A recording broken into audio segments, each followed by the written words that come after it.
Hello everyone, Miss Caroline here. Welcome to your third and final review video for your Unit 2 test on Mesopotamia. In this video, I'm going to be going over your short answer questions that you're going to see on the test.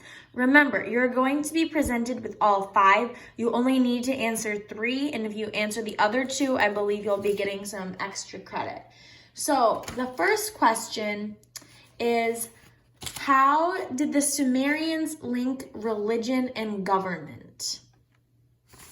So if we look in our study guide that I went over in the second video, on the second page at the bottom, I have it started from before, it says religion and government were closely linked. The Sumerians believed that kings were chosen by the gods to carry out their wishes. This idea was called divine kingship, which meant the right to rule was God-given. They also believed the right to rule could be passed down from father to son.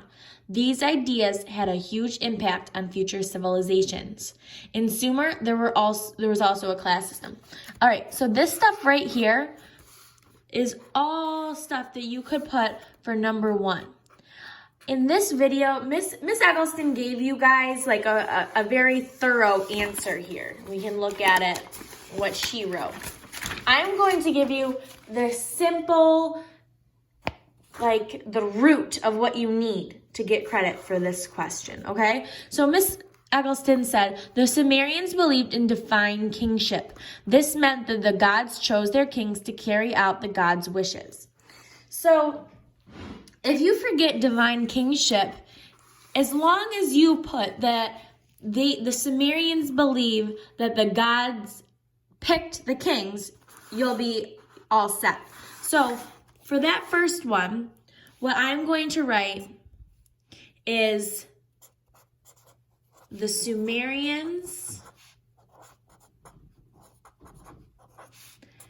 believed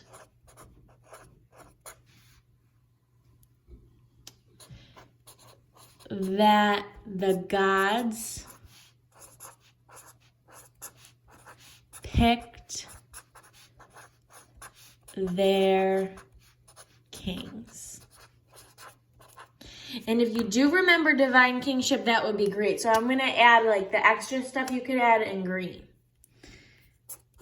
This was called divine kingship. All right, perfect. And then you'd get credit for that one.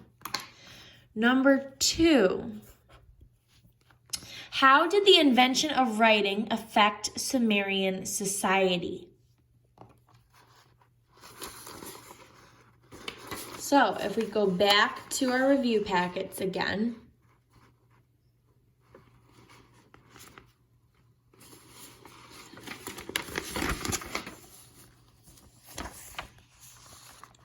here's where it talks about cuneiform.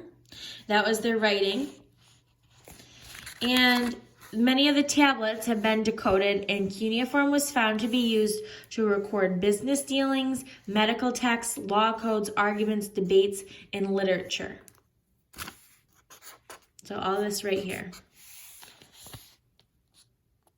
And also down, so this is for number 2. And then also down here, it even talks about how this writing helped them advance their civilization. So we could even put that if you wanted to as well. So writing helped the Sumerians keep track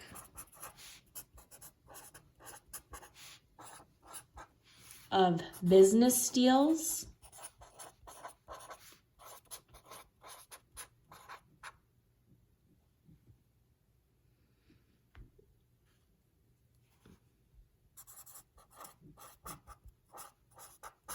this is like business or trade deals, medical texts, laws and letters.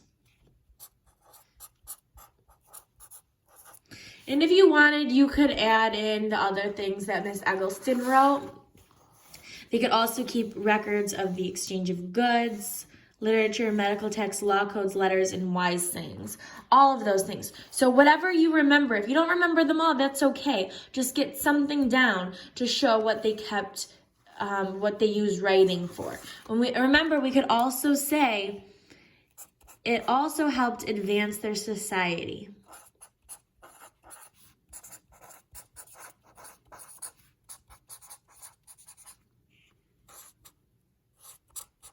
And if you forgot the word advance, you could just say make their society better.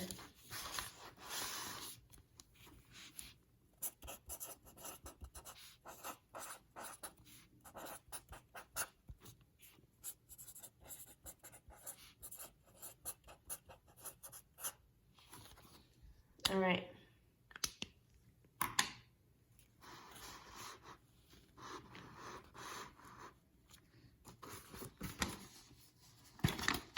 Number 3, what was the difference between the 10 Commandments and the Code of Hammurabi? I think this is an easy one to do as well once we practice it. So remember, the Code of Hammurabi was all about crimes and punishments. Eye for an eye, tooth for a tooth. It told you the laws and what would happen if you broke them. On the other hand, the 10 Commandments is what God gave Moses in the religion of Judaism. And it told people how to worship God and how to be a moral or a good person. All right? So we're going to say the 10 Commandments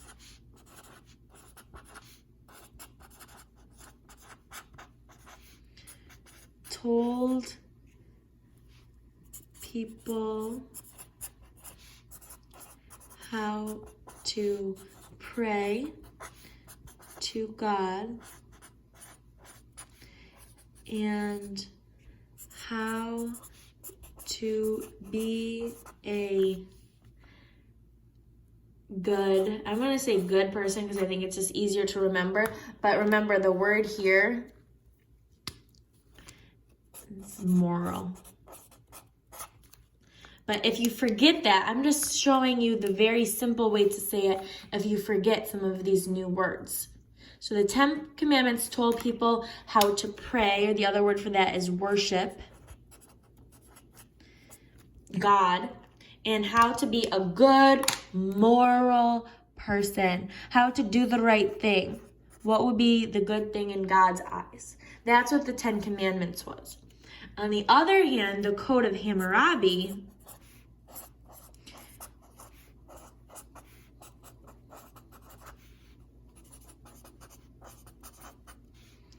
was a list of crimes and punishments.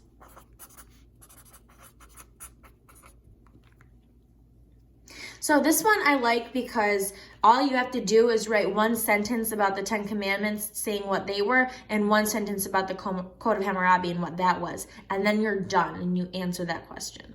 So if it was me, I would probably pick that one. I would pick the one about the Sumerians believing that the gods picked their kings. 2 isn't bad either. If you forget some of those things, though, I think 1 and 3 would be my go-tos so far.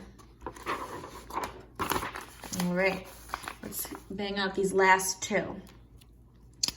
Number 4 says, what did Nebuchadnezzar do to restore Babylon to its former glory? So Nebuchadnezzar was a king like a few hundred years after Hammurabi, and he wanted to make Babylon great and glorious again. So if we look back, what he thought making it great and glorious again was a lot to do with construction. So let's see. We go back in the text. right, let me see what page number this is.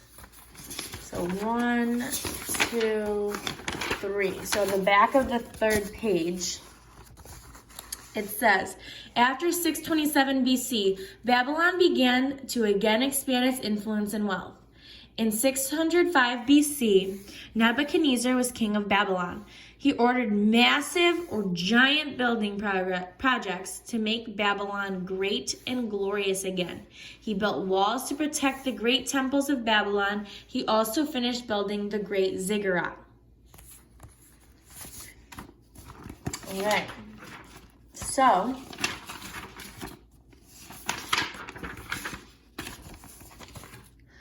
Nebuchadnezzar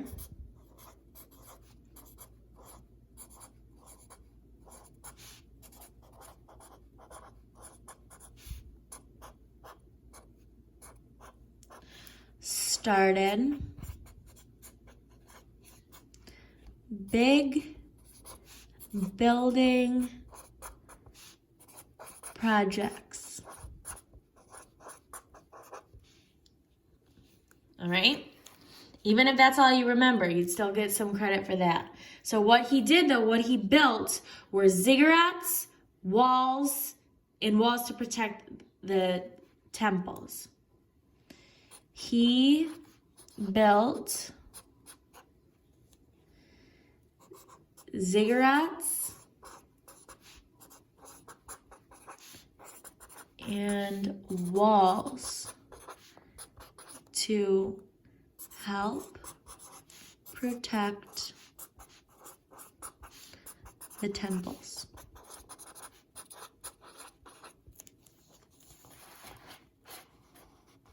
All right.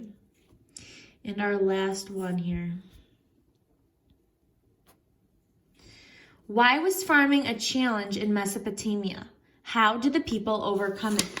This is on the very first page here, and then it extends into the back of the first page. So, right here, the climate was not ideal or good for farming. Summers were hot and dry. Sometimes there was no rain for many months, and sometimes it downpoured and caused riverbanks to overflow. In many parts of the Fertile Crescent, there was not enough rain to grow crops. The people of Mesopotamia needed to find a solution. Down here, so this part, and then in order to make farming successful, the Mesopotamians needed to solve the problem of low rainfall. The rivers provided the solution. Remember? Who remembers what they did? How did they use the rivers? They created an irrigation system. They dug those trenches, ditches, to bring the water from the rivers to their fields. It helped people control when and how much they watered their crops. All right, so let's go back.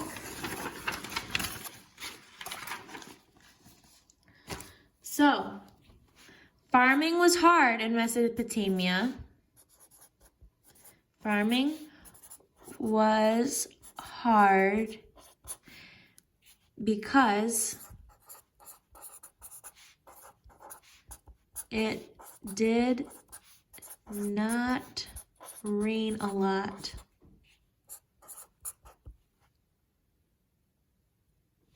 And then you could also say when it did, sometimes it would flood. So they couldn't get the right amount of rain that would help their crops grow.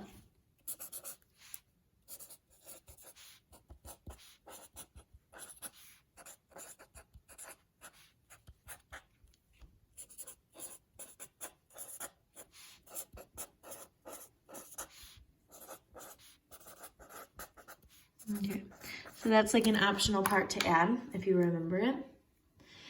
And then they solved or they fixed the problem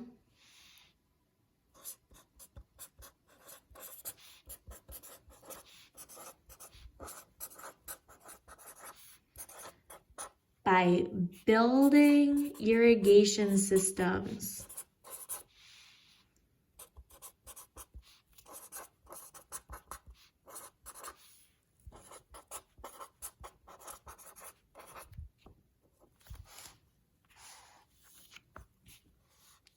to bring water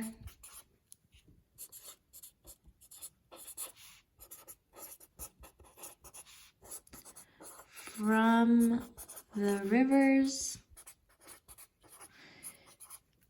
to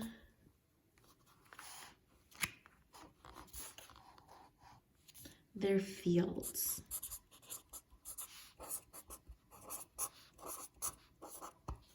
So, I would definitely look over all of them just in case you think you have 3 good ones, but then on the test, you're blanking on one of them, but you happen to remember the other one, just so you have some backup. And it's also a good idea to just know all of them so you can get some extra credit on this part of the test. But in how I would study this is I would really read over those sections of the study guide, and then I would keep reading over this answer. Read it over a couple times. Read it over to yourself in your head, then read it out loud. And then I would try to cover it up and I would try to rewrite it and see how much I remember. Another great way to learn things is by teaching. I learned all of this stuff in school and I forgot a lot of it. But now that I had to relearn it to teach it, by teaching it, it helps me remember so much more. So if you have a parent or a friend, somebody else in the class, a sibling, anybody that you can practice teaching it to, even if you're just using like a stuffed animal, just so you can practice like pretending to be teaching, it will really help you remember the information. And then you will be all set, and the test tomorrow will be so easy that it's practically fun because you just know it so well. That's my advice. I hope this video helped. I hope the other ones did as well. Best of luck on the test, and if you have any last minute questions, feel free to reach out to me. You have my contact information. Drop a comment in the comments or ask me tomorrow morning. Again, best of luck, and I'll see you later. Bye-bye.